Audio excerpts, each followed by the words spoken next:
have some sort of an hourly manipulation target or a 15-minute manipulation target. So in this case, going into it, what kind of gaps, what kind of sell side am I looking for? In terms of any ERL, so sell side or buy side, I'm looking at key times. So examples of key times would be current session low, current day low, previous session low, previous day low, any of those time-based liquidity pools that the algorithm's going to reference. And then in terms of inefficiencies, it needs to be in premium or discount of that relative dealing range. So if I'm coming into 930, here's 915. I have dealing range between this low, and the reason I'm using this low is because it tags into this inefficiency. And that's this low is parent to this one, this low is parent to this one. You see what I'm saying? I'm not going to use the entire daily range because to me that's too far into discount. It shouldn't be dropping all the way down here if the bias is up here, right? So I'm going to be using this dealing range. And then you have the hourly gap that I marked out and also this 15-minute gap that lines up with it. Okay, so this is where I'm expecting at 9:30, it's going to open, drop into this array, and then expand up and take out the buy side. And that was the a weekly high from the week of March 9th, I believe. And then if you go into it, you just have your filters if you want. If you want to get a really clean 1-minute entry, you wait for it to trade into here. Then you wait for the 5 minutes to tip its hand. Okay, now you have a SysD, and it's a nice healthy candle up through 9:35 on the 5-minute. That would be your SysD, right? You also have a shift above here. You have a gap being traded into. You also have a bullish order block. What time does it tag it? 10:05. What time is that in between? Macro time. There's your entry. Obviously, you could be using the 1-minute. Just kind of narrow that range down if you wanted to. There's a tiny volume imbalance there. That'd be within discount. You could be using that. You could be using the bullish order block, etc. Any of those would be fine. I also want you to notice the fact that within this order block range, I clean this up a little bit. Whenever you're trying to reference a range of order blocks that's it's consecutive, okay, consecutive down closing candles, the order block it's going to reach into and dig and respect the most is the one that's separated by a volume imbalance. So you know how when you are marking out a gap, example, and I'm marking out a fair value gap here, this is the incorrect way of marking out this gap. Why? Because there's a VI here. So I have to include that into the inefficiency. And there's your true gap. Make sense? So anytime I have an order block range, this is the order block range it's going to reference, right? That's like a clear down closing candle range before displacement up. Order flow is already bullish. So this should be respected if we're bullish, right? Why does it dig all the way down into here? It should be respecting the wick at the most. You know, if you're really bullish, because you have a volume imbalance present between these two candles. So this is your bullish order block. So it's actually these down closing candles here that's going to be the strongest area of price. And also on the 5-minute, you can see that's paired up with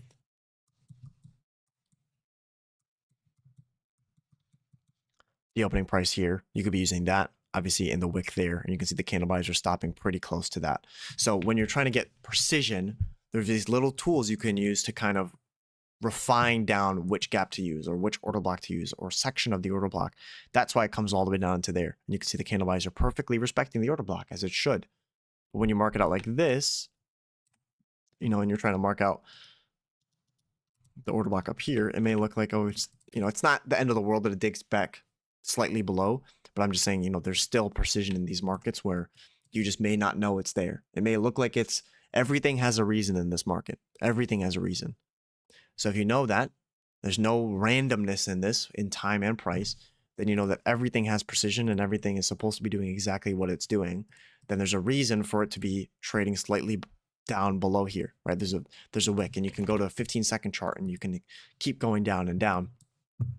But you can see in there that's the same kind of setup and the same time frame alignment that I'm using on Friday. 15 hourly 15 array into a 5-minute confirmation of reversal into a 1-minute entry during a key time, whether it's silver bullet or macro time, whatever it may be. But when I see all these things lining up, eventually you'll be able to work backwards. Okay, so sometimes there's a order of things, right? It goes hard time from array, shift, entry. Sometimes someone had a question on about the Friday's price action where they said, there was buy side liquidity marked above, above the marketplace going into the session. What you could say maybe that the London session high. Okay, so some people, people will look at the 2022 model and be, okay, I need a buy side liquidity ran. I need a market structure shift. I need an inefficiency. But sometimes that buy side has already ran out. It already offered a sweep on stops prior to your session. So you're still going to have a buy side liquidity ran or a little inefficiency that's traded to. It's just going to be a lower time frame. So when I see that London session created the daily high, it ran buy side here, I'm not expecting London session high to be ran out. If this is the daily high, this should be left intact. So it's not willing to go and run above the buy side liquidity. So I don't need to see a buy side sweep at 9:30. I'm just looking for, is it pointing now to it's going to be expanding, especially when you have 8:30 news doing something like that. So in this case, I'm not looking for that London session high to be ran out. It just doesn't make sense. Market already went up there. It already swept buy stops. It's already accumulated the buy stops above a key session high inside the new week opening gap. Buy stops are accumulated. It drops down, offers fair value. It still is going to run buy side. And sometimes what you see is it either ran the buy side before where you're looking at, or there's SMT. And I believe there was SMT between here and here on NASDAQ and ES. We can double check right over here. So between the 8 a.m. high, here and here, here and here, and then you can see why NASDAQ ran it out. So that's your buy side sweep. So you're not even going to see the sweep on ES if you're trading ES. So that's why you're not going to sometimes see the buy side traded to, and that's why sometimes I'm not using, I need to see a buy side sweep and then this and then this and then this. It's just, it's not going to happen. It's already happened already. So I'm just looking for sometimes either 9:30 to just continue and sell off. And that's why sometimes you'll see 9:30 will just open and then it just tanks. And you're like, where was the model? Where was the setup? It happened before that. That doesn't mean you have to be trading before 9:30 to capture it. You just have to be able to identify this already happened. This already happened. Okay, so 9:30 is going to just sell off. Boom, short at 9:30. If that doesn't make sense to you, then you wait. You wait for 950 macro because 950 is going to have a retracement, or silver bullet is going to have a retracement that you can get in. It may be later in the move. So be it. It is what it is. At least you're getting in and you're not FOMOing and breaking your rules. All right. But that's the logic behind it. Sometimes you're just further along in the maze, further along in the stages, and you have to just identify what stage am I in, especially with stages of price delivery and stages of the session. And if you can identify that going into it, it's a cheat code because you can skip, not skip, but you don't need to see everything in the model play out right at 9:30. It may come before that. All right. So hopefully that makes sense and answers that gentleman's question if he's in here. But I'll post this recording. I only started it 8 minutes ago because I forgot, but I'll post the recording anyways into the YouTube vids if you want to go back and watch this. One thing I just heard is if you anticipate the different stages of price delivery based on what we are currently in, what we need to do on time, you can know what the draw on liquidity will be. Yep, correct. Yeah, yep. So, a retracement draw stage of price delivery coming off of an expansion, you'll have a premium or discount array. Like, for example, Monday, right? Technically, you could be shorting it before 9:30, targeting that retracement stage of price delivery into this gap, right? You could be shorting it into there. But the thing is, most times, and for majority of the time, you're not going to be trading into an IRL that's counter bias. It's just extremely hard to do because you'll have high resistance moves where you'll have stops runs above your entry point. You'll have no inefficiencies that's forming, right? You can look in here. If I mark on 9:30, do you see any entries in here? I don't really. That's clean. If I want to short it, there's nothing in here. I think there's a little run up here at 9:31, but that's after 9:30. So why would I be shorting it at 9:30 if I'm expecting to be bullish, right? So you're gonna have opportunities to trade counter bias, but for 99% of the times, it just doesn't make sense because you just wait for it to finish, and then you trade where there's gonna be larger moves. Because sometimes you're gonna be shorting it and you may be wrong, and it's gonna rip without you, and then you're gonna not get an entry there. So it's best if you just wait Let it do what it wants to do. When it offers it to you, I'm going to go long in here. That's the first point I can get in a trade is try and go for the total soup if it's obvious to me. If it's not, then I go for this or this or this or this or this or this. All of these entries are based on time. All right. 930 total soup, macro entry, silver bullet, silver bullet, silver bullet, silver bullet, silver bullet, 1050 macro runs the buy side in here. 1130 run stops internally, created during the silver bullet session. SMT there, another entry here during the macro time of 1202, runs the buy side. All those are entry points using time. And there's specific functions of time. Couldn't resist not taking a trade this Friday. Broke another rule taking this trade, and I'm not proud of it. Any advice? I feel like I'm floating right now because I've had 4 winning days in a row. Don't know how to feel about it. My problems are all psychological. Sometimes like Thursday, I couldn't accept the loss, even though days like before I was completely fine and walking away after the loss. My conscious level, my motives and goals are to execute my trades perfectly and let the outcomes take care of themselves. But I feel like my subconscious self-sabotaging beliefs are getting in the way. I feel that. That's the hard part about it. It's the most difficult roadblock I've come across in trading was the self-sabotage part, right? Where and I'm sure everyone knows about this, but you get to a certain point where you have a good model, you know exactly what you're supposed to be doing, and for some reason you can't do it. It's sometimes it's related to an ego thing. I put in psychology. There's a post I put there where your ego sometimes is bigger than your pain. Your pride is bigger than the pain you feel. The reason you avoid change, even when it can offer success, is because your pride and your ego holds you back. You are no different from those who have success, meaning you take the same difficult path, put your ego aside and submit.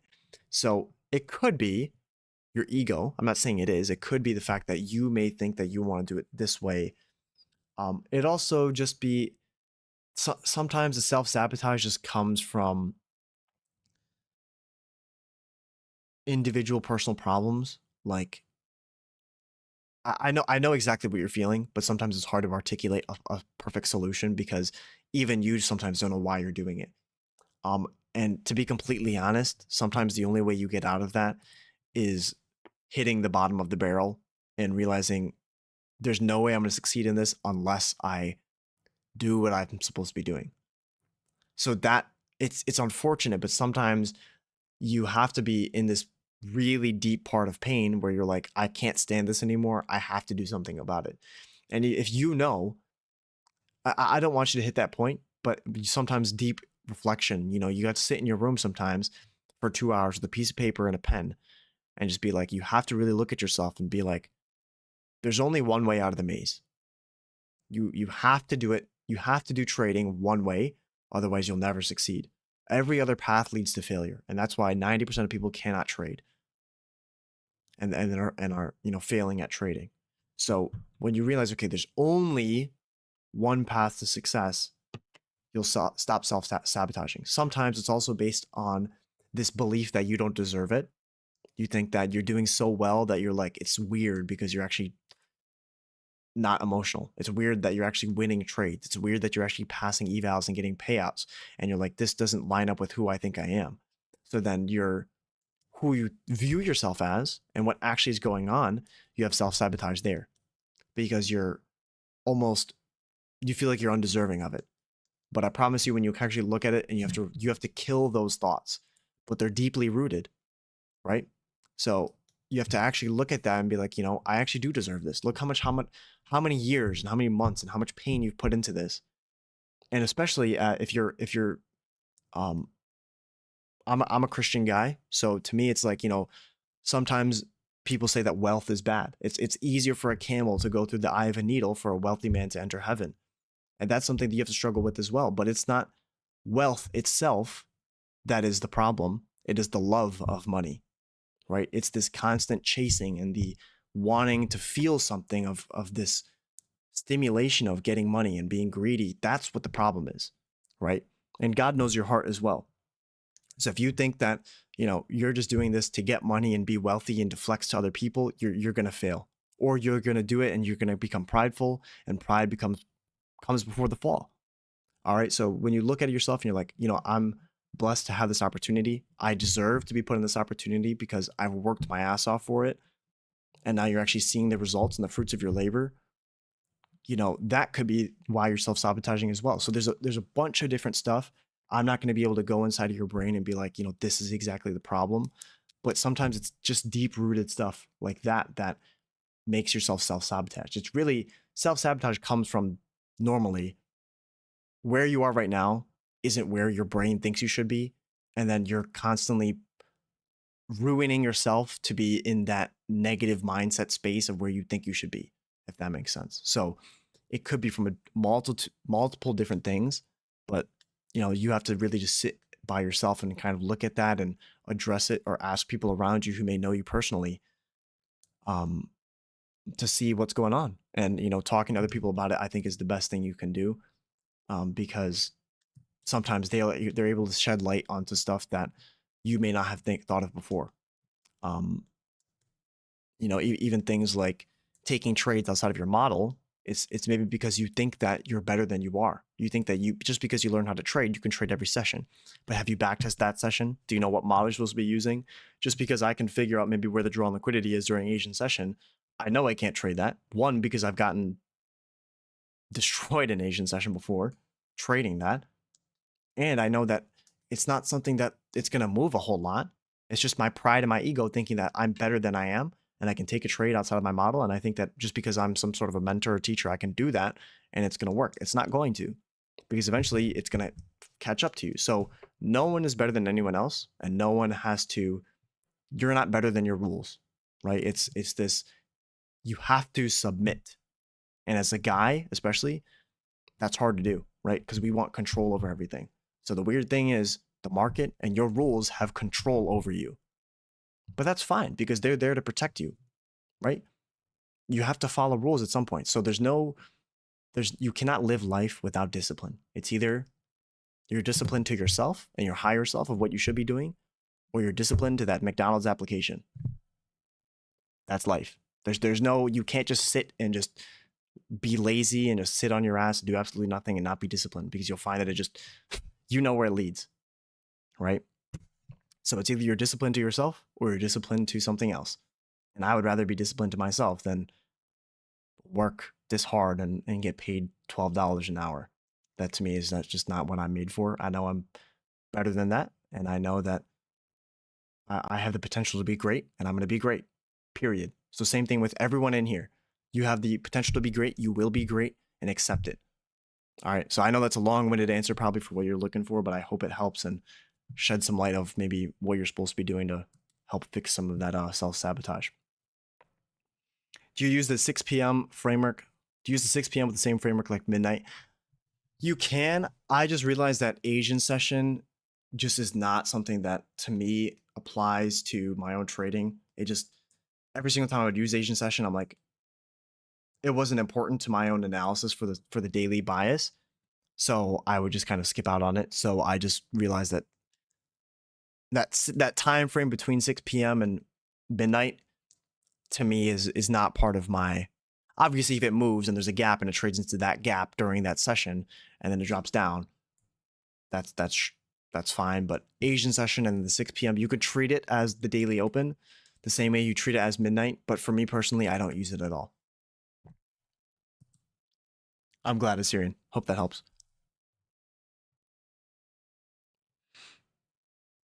Yeah, reclaim for value gap. It's I actually don't know the specific rules for it because there's so many different rules on inefficiencies compared to order blocks. But at least for order blocks, the rule of thumb is obviously this is, you can't pattern this and you can't use this every single time. But when you have an order block range and you have this order block here, right, and price leaves it, creates the inefficiency down here, and it's coming back up to retrace into it, we can keep tagging this order block until the swing low that created the retracement leg is ran out.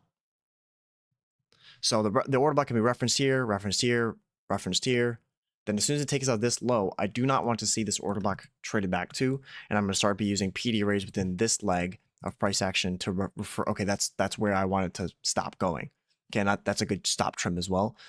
Inefficiencies I kind of look as the same way, right? If it's trading into the gap and then it leaves it with displacement, creates an order block and an inefficiency, I don't want to see a gap retraded into. But on things like higher time frame arrays, time has to be considered. So if you look at the 15-minute chart here, and we look at, let me turn this executions off, annoying me. If you look at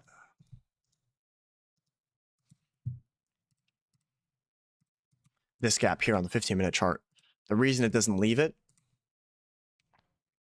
you could argue, is the fact that sibi, it doesn't take out the swing low, right? Until here, and then it doesn't reference it. So you could look at that as one as a rule, but also time of day, right? This is outside of the time window. It's going to use to reference it.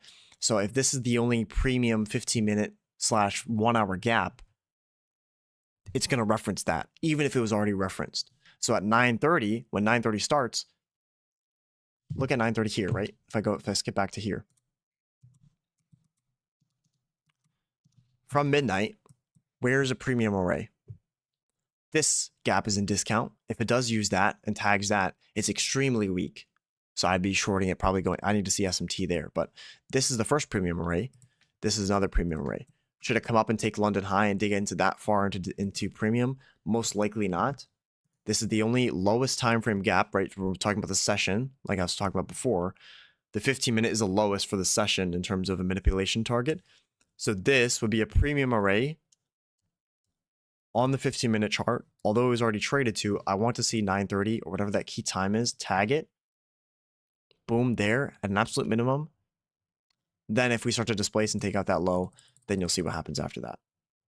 So that's kind of how I use reclaimed gaps on a higher time frame.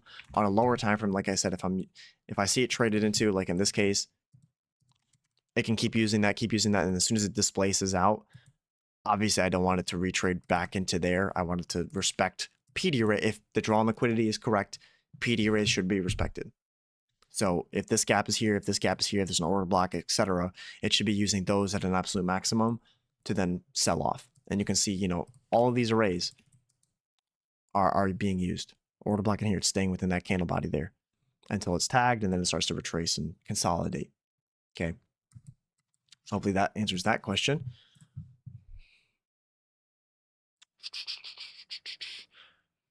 The thing is, how do you know that 9:30 will not manipulate in terms of a manipulation target? Because sometimes I see you'll be like, okay, the 15 is balanced. We don't need to go back into the range before the expansion. But sometimes I see you reuse PD arrays, have a lot of buying and selling through it as a manipulation target. Time is a big thing for me. Like if 8:30 dug into that and I see it's okay, that's a good question. So for balanced, if you go to Monday, you look at the 15-minute chart. Why is this? There we go. This gap here, right? The wick is inefficient. Wicks are inefficient, period. So when I see, okay, there's the first gap in discount of this dealing range prior to 9:30, that to me, it can reference this because it's already inefficient. If I go to a 5-minute chart, if I go down, boom, this lower portion of the wick is inefficient. So I do see candle bodies printing through that. Then if I go to the 1-minute chart,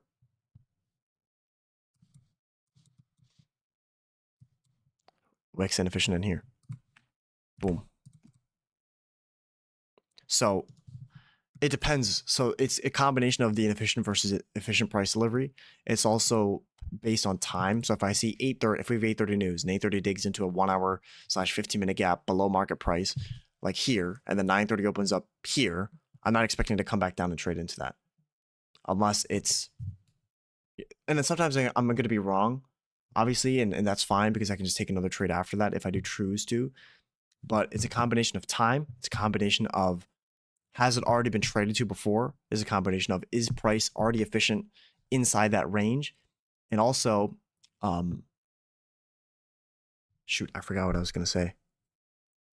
Oh, if there's displacement, if it tags that array and there's displacement and there's more PD arrays being printed after that's been tagged already, I'm not expecting it to retrade into that range, if that makes sense, right? So if I see, okay, it tags into it at they say there's no news, and at 9 a.m. it tags into an hourly bisi below market price, and then it displaces and creates another 15-minute gap above that. I don't want 9:30 to drop down all the way to the one that 9 a.m. dropped into if there's an order block in it, because the PD array should be respected if my bias is correct. So it's a combination of all of those things together that to me help. Okay, I need to see why, where I can sometimes go in at 9:30, or if I wait for 9:30. All right. And then you can, the best thing you can do in the beginning is just to wait and let 9:30 do what it's doing. And sometimes you're going to miss trades, but then you just wait you get in at silver bullet or 9:50. That's why for the most times, you're not going to be trading 9:30 in the beginning, because it's hard to differentiate those, like what I just said there, very advanced stuff. Like it took me probably 4 years to be confident about that kind of entry. I didn't start trading 9:30 until summer of last year, maybe, is when I felt confident enough to actually step into that realm of turtle souping. So unless you have a good amount of data and all of those things that I just said confidently memorized, and you're able to just apply that live, not in hindsight, then you can be trading 9:30. If you can't do that live, it's a very advanced state to be in, then I suggest just kind of skipping it. But you don't have to be at that level. You'll never have to be at that level. I have to teach, so I kind of have to be at that level. I have to understand it. But unless you want to trade 9:30, it's not a must. The bread and butter, your job in here is to make money and not to be flashy. So if you show up and 9:50 drops into discount, offers you an entry, and it gives you a good 2R, get in and get out and be done. So that hopefully that answers your question about when I'm looking for 9:30 to retrace, etc.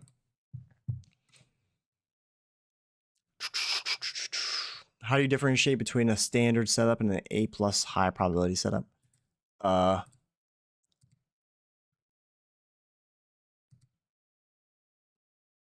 Precision. PD arrays being wicked into slightly and left. Time of day doing exactly what it needs to be doing. So preferably at 9:30. I want to see a completely unfilled 15-minute gap. It trades into that 15-minute gap. When things that I'm expecting in the session are perfect, like it's doing everything it should be doing prior to my entry time, like it's just on a script. When there's I don't have to kind of look at the variation. Like in this case, it's a reclaimed sibi. That's still within the rules of what it should be doing, but it's just not best. It's not preferred.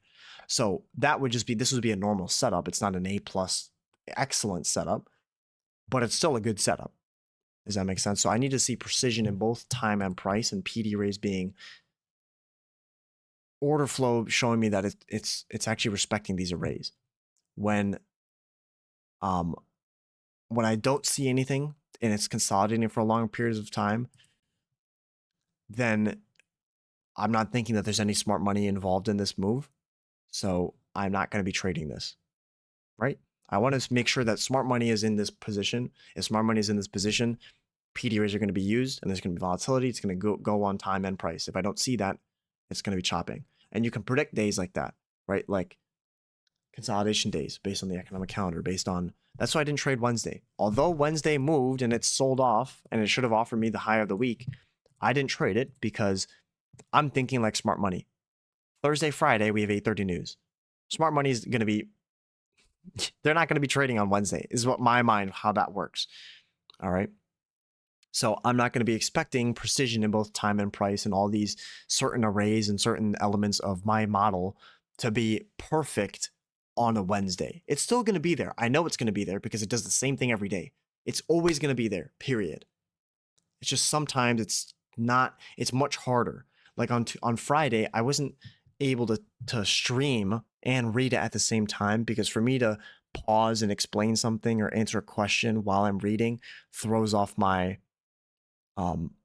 analysis sometimes. So in order for me to read it and actually take a profitable trade for myself, sometimes I have to sit there and just kind of dial in and just watch that. So the days where I'm able to just kind of sit back and be like, watch this, it's easy for me. So that's kind of how I differentiate between higher time, like a A+ setup and just a standard kind of setup. Obviously, you don't want to be trading anything less than an A+, preferably, but on weeks where you have consolidation, sometimes you may be making these reads that are harder than usual, right?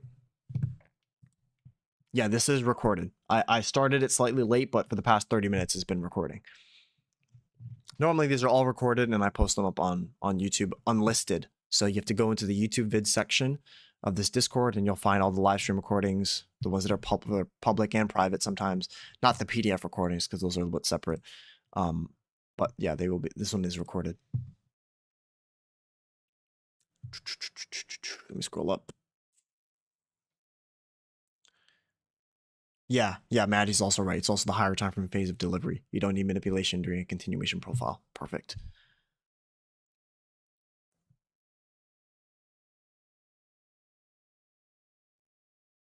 Yep. Talking about ego. Asian session has robbed me of so many evals and funds. I believe it. It's just it's like the boredom thing of it too, right? Sometimes you're just bored and like, oh, Asian session is there. And you're not doing anything at 9 p.m. at night.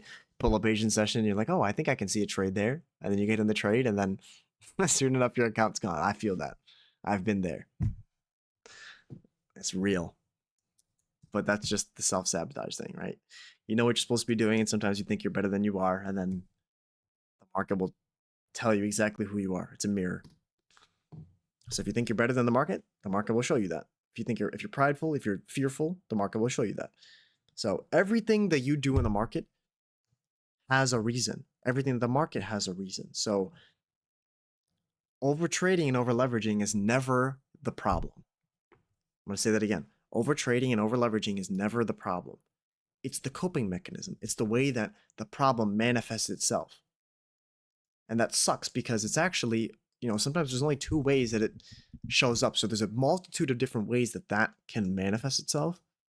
And you have to figure out the root problem. The root problem could be actually deep rooted, like in wanting to be good enough, in wanting approval from other people, in et cetera, et cetera. So like, for example, if you were neglected as a kid, you want approval from other people, so you're going to take trades and post them online of bad trades. Like, here, look, I can trade Asian session this. It's even though it's outside of your model, but you want approval from other people, so you're going to trade this way. All right, that's an example of one. But it could be tons of different things. And it's not going to be, that's why the psychological part of it is sometimes so long compared to the technical part of it, because you have to really dig deep and actually have to fail and address the failures for you to identify, oh, here's the problem. Here's why it's wrong. Here's how I fix it. Here's how I apply it into the future. Right?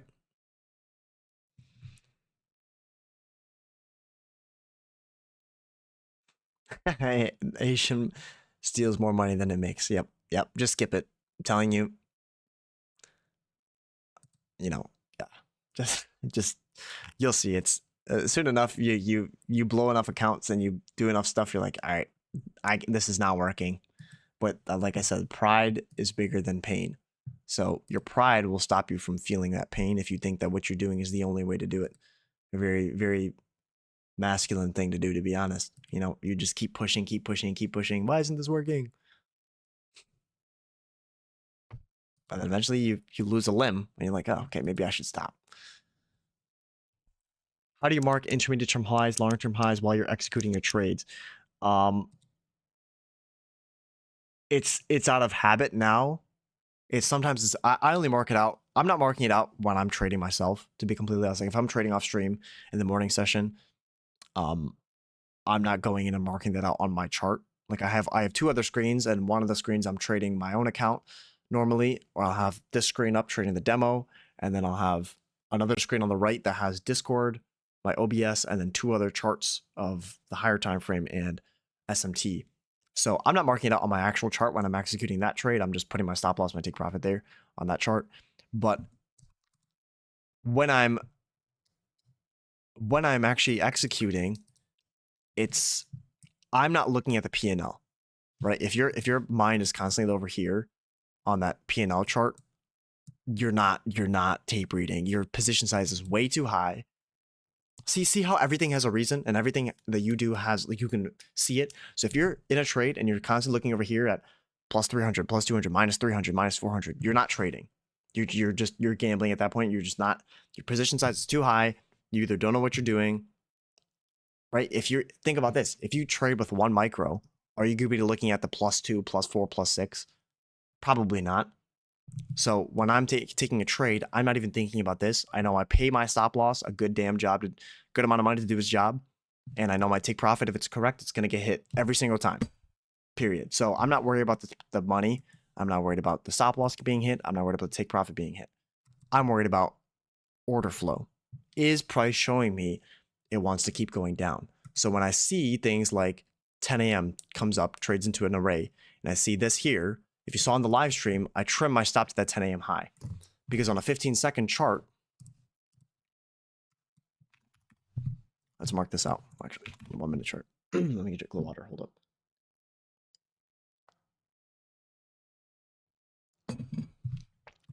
On this gap here, this is a breakaway gap. It should not be trading into this because it's already efficiently delivered up here. Inefficiency tagged into during macro time. When I see the 10 a.m. news come out, I'm not scared about 10 a.m. news doing something it shouldn't be doing, because 10 a.m. news itself has a function. So this becomes an intermediate term high because it ran out a short-term high to the left of it. It also is filling a gap. And on the 15-second chart, I can see that now for the majority of this gap, it's been efficiently delivered with buying and selling. And then as soon as I see that it wants to now fill this becomes a balanced price range. There's absolutely no reason it needs to come up and take out the 10 a.m. swing high. That's why I trimmed it to there immediately. So I'm decreasing my risk off of logic. This should be an intermediate term high because there's a short-term high to the left of it, short-term high to the right of it. It's filling a gap. That's an intermediate term high. And intermediate term highs and lows are your true market structure shifts. So if price was to get and close above here, I don't want to be in the trade anymore, because I don't know why it should be trading above into the breakaway gap. I don't know why it's going for buy stops now if I'm anticipating it to go lower. So the way I'm able to mark those out is I'm not focused on the P&L. I'm focused on my tape reading. So when I'm looking for, is price continuously going in my direction, I'm looking at, is order flow being held? Is order blocks and fair value gaps being traded into and respected? And are intermediate term highs being left there? So now I'm including market structure, advanced market structure, order flow. So that's the way that the market moves is just advanced market structure and order flow. The only two things. And obviously time as well. So that's time and price. So when I'm looking at those things, I'm relying on the x-axis, and I'm relying on these kind of PD arrays and market structure to hold and make sure that it's moving in my direction. As soon as I see, okay, is it respecting the arrays? Does it keep going down? Then is it tagging my limit orders at a key time? Now it can retrace a little bit after it hits a discount array. It can retrace back into a short-term premium. But does it ever get up into these gaps or far into premium? No, not really. I mean, obviously you could be using the 5-minute order flow, and you could probably even read it even better, because is it respecting order blocks? Is it taking out intermediate term highs and stuff? No, it just kind of continues to sell off and holding gaps, right? Gap in here, tagged into bearish order block here, etc. So I'm constantly trying to watch order flow and monitor that. It's just like that's why you have to learn how to tape read before you trade. If you tape read for an entire session from 9:30 to 11 o'clock for a month straight, eventually all you're doing is you're just putting something on while you're tape reading. It's going to be small in the beginning, so you're not worried about the profit and the loss. Then you build it up, build it up, build it up, build it up. And then eventually you're taking a certain amount of contracts on that trade, and you're not even thinking about it. You're just trading. It's just an act. You're executing. The trading, the making money part of it is just a side product of your ability, right? You become a trader first, and then you make money. So fall in love with the process of becoming a trader, and the money will flow in like nothing else, because you're just becoming that which attracts. The reason you're not making money right now is because you're not a trader. You don't exhibit the characteristics of a profitable trader. Therefore, like, if you actually know how booking works on Forex things, they have an A book and a B book. If the broker for a Forex firm thinks you're a profitable trader, they'll put you in the A book and they'll give you better fills. If they think you're a B book trader, They think you're unprofitable. They'll literally give you sometimes better, worse fills on a forex, and they'll give you more spread, or they'll fill you with retail people instead of institutions, like a bank, a liquidity provider. So, in all essence, you have to exhibit characteristics of a profitable trader to be profitable. Period. So if you're not showing that characteristics, you're not going to be profitable, and that's your fault, which is good and bad. It's good in the fact that it's completely within your control. So fall in love with the process, fall in love with becoming a trader, fall in love with tape reading, fall in love with the execution of following your rules, being patient, and reward yourself from that, because that's the psychology part of it. If you're just rewarding yourself and you think that making money is the best feeling, you're never going to be profitable because you're constantly worrying about the outcome. I'm worried about, do I wake up at the same time every day? Do I get a good bias? Do I sleep in on the days that I know I'm not supposed to be trading? Because for me, that's me staying disciplined. If I get to sleep in another 30 minutes and then I don't look at the charts and I don't take a losing trade off of that, what's wrong with that? There's nothing wrong with that. At least in my mind, that's how it works. So, but if I'm patient, if I put my stop loss in the same exact spot every single time, if I'm holding my trades until 10:30 and time when that to me that's how I'm a trader, because I know that, if I were to lose all my money tomorrow, I can get it back because I have developed a skill that's my craft. My skill is I've become a trader, like someone's a plumber or someone's an electrician. You have to fall in love with, you have to learn the skills. And in here, you're a professional mental athlete. So you have to learn the skills mentally and in the charts for you to be profitable, right? LeBron James is not going to be LeBron James unless he has the mentality that he is the best. Or Ronaldo's not going to be Ronaldo unless he has the mentality that he's the best. But he still works hard. He still has discipline to be the best. He just doesn't just say it and it is what it is. That's not how it works. You have to have confidence by building it with your self-talk and through your actions. You can't just have self-talk without actions, because then you just feel like a big hypocrite, and that's why you self-sabotage. So you have to speak like a profitable trader. You have to speak like someone who's successful, and you have to act like them. If you don't do that, then that's where the self-sabotage comes in, because what you think you are and who you actually are, there's a conflicting thing there in your brain, and your brain will subconsciously put you back to where it thinks it should be. And that's how you blow accounts without thinking about it. And that's how you start doing the things that you don't want to do because that doesn't line up. Make sense? Tough weekend. How are you going to approach next week? Probably trade Monday, Tuesday, Wednesday. Skip Thursday, Friday. NFP protocol. To be completely honest, I wanted to short on Monday going into it, but it looks like we're going to just run this out as soon as we gap open. So I don't think that's going to be offered to me. I mean, I would still be probably bearish going into Monday and Tuesday. It depends on how the week opens up. But yeah, anytime you're trading NFP, I'm looking to trade Monday and Tuesday. One of those 2 days, every NFP is going to have a larger move than usual because it's building sentiment for NFP. It's luring retail traders into the week. Look at me, I'm moving on Monday and Tuesday. And then you're going to hold a position into Friday, or you're going to trade on Friday and then get touched because why are you trading NFP? So every NFP week, you look for a larger range move on Monday or Tuesday. Now, the fact that Friday of this week just moved a great deal and just is about to sweep the sell side right here, I'm expecting Monday may consolidate, and I'm fine with that. Then maybe Tuesday will move. And then Wednesday, it's sometimes funky, sometimes it's good. On NFP week, Thursday, you absolutely skip. You do not need to be looking at the charts on Thursday.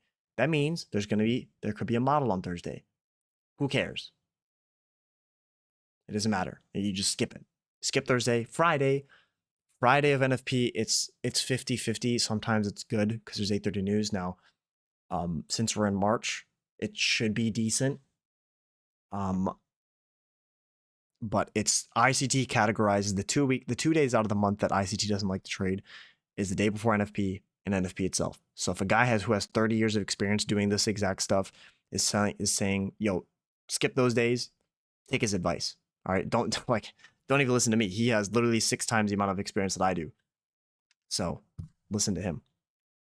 Oh, and Powell speaking on 11/25. Nice. Yeah. So we'll see how that goes. Huh.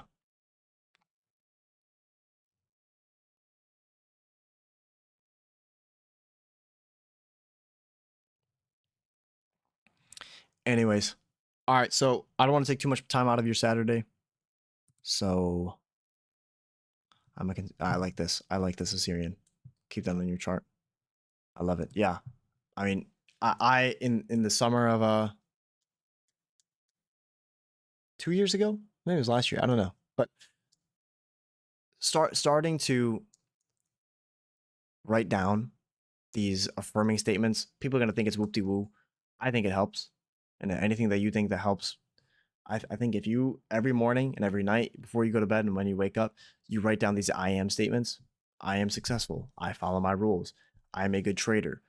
And you reprogram your subconscious self talk, soon enough, your actions will reflect how you think. So you got to change the way you think, which will change your words, your actions, your habits, your character, and eventually your destiny. So if you want to change something, you got to change the way you think.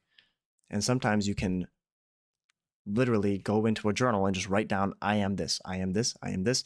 And eventually you do that for, you may not see results on the first day, but if you do it for 2 weeks and 4 weeks, in 2 months, you're going to see some results. And if that's all it takes is to write down a couple sentences every morning and every night for you to get success, why wouldn't you do it? It takes 5 minutes. It may just seem stupid, but little things like that you think are dumb and you think are not going to work for you, sometimes the biggest changes and help a ton. All right. So hopefully this was helpful. I'll post the recording up on YouTube when it's done rendering. It should be done by the end of the day. If you got any questions, you can DM me. If you have not seen the full execution from yesterday, I encourage you to watch it. It's posted on YouTube publicly, so you can just go to my YouTube channel and find it there. If you want to pick up the PDF, let me know. If you want to join the private group, let me know. If you have any problems with that, you can reach out to me or any of my admins, and we'll be happy to help you succeed in your journey. So take care this weekend, get some good rest, get off the charts, and I will talk to you guys soon. Peace.